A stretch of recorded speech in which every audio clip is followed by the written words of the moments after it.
We'll discuss now about structure of blood vessel, and this is the diagrammatic representation to show the different types of blood vessels, and this is the artery that divides into branches. Okay, these branches are called arterioles, and these arterioles unite to form capillaries, and capillaries in turn divide into number of branches, and these branches are called venules.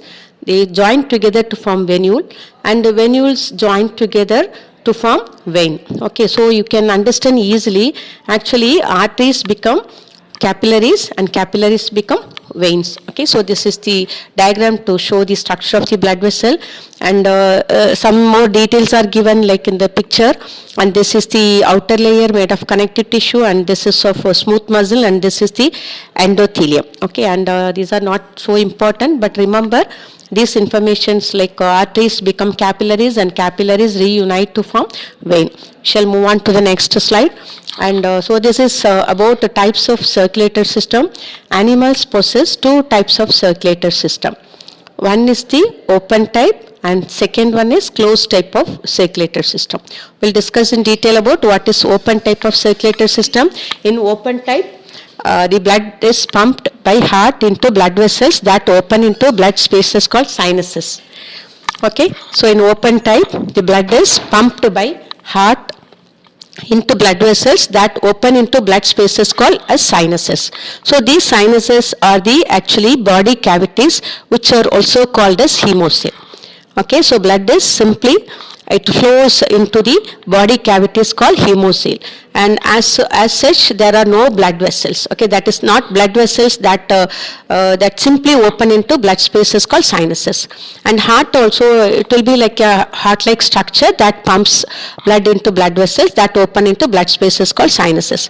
These sinuses are the cavities present in the body, and these are also called hemocoel. So simply blood flows through this hemocoel.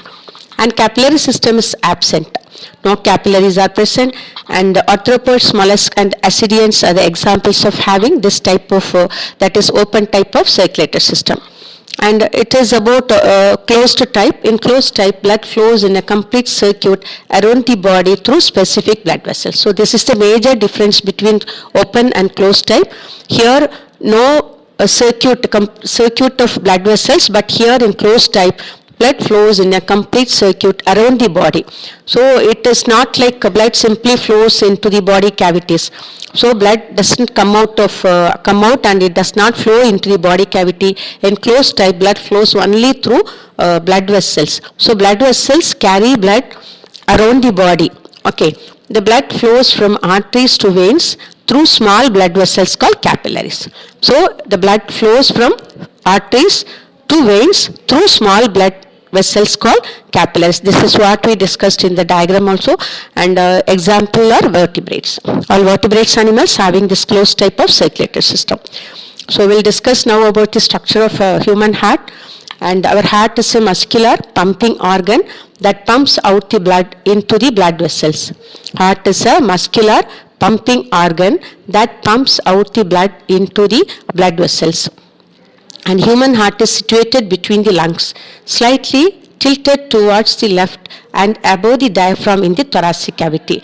Our blood, that is our heart, is present in the thoracic cavity between the lungs, and it is also slightly tilted towards the left. And it's a muscular organ, and it pumps the blood into the blood vessels. And it is made up of specialized type of muscle called cardiac muscle. A special type of muscle which is present only in the heart in our body. Nowhere it is found, it is only in heart. So this muscle is called cardiac muscle, and heart is enclosed in a double-walled sac called pericardium. Heart is enclosed in a double-walled sac called pericardium. It contains a lubricating pericardial fluid which reduces friction during heartbeat and protects it from the mechanical injuries. That is the double-walled membrane called pericardium. So it has a space in between, and in this space there is a lubricating fluid that is present in order to reduce friction during heartbeat and protects it from mechanical injuries. Because heart keeps on pumping, so due to that, muscles of the heart may damage due to friction. due to continuous action of the heart. So in order to protect the muscles from the mechanical injuries and also to reduce the friction, this pericardial fluid is present between the two membranes of the pericardium. So it is very much useful in reducing friction. So it acts as a lubricating substance. And human heart is four-chambered. Our human heart is four-chambered, and there are two upper chambers which are called auricles, and they are thin-walled also. The thin-walled upper chambers are called auricles. They are also called atria. Atrium is singular. And two lower thick-walled chambers are present which are called ventricles. The chambers are separated by partition called septum. These septa between auricles and ventricles prevent the mixing of oxygenated and deoxygenated blood. So, heart is enclosed in a double-walled sac called pericardium, and it's a lubricating pericardial fluid. It contains a lubricating pericardial fluid, and pericardial it is to reduce the friction during heartbeat, and also it protects it from mechanical injuries. And there are four chambers are present, and the upper chambers are called auricles or atria, and they are thin-walled, and the lower chambers are thick-walled, which are called ventricles. All the chambers are separated by partitions called septum. Septa is plural and septum is singular. The septa between auricles and ventricles prevent the mixing up of oxygenated and deoxygenated blood, because our heart consists of, the right side of the heart consists of deoxygenated blood, left side of our heart consists of oxygenated or pure blood. So these septa between these ventricles prevent mixing of oxygenated and deoxygenated blood. So we shall discuss now about the external structure of the human heart, and this is to show the chambers.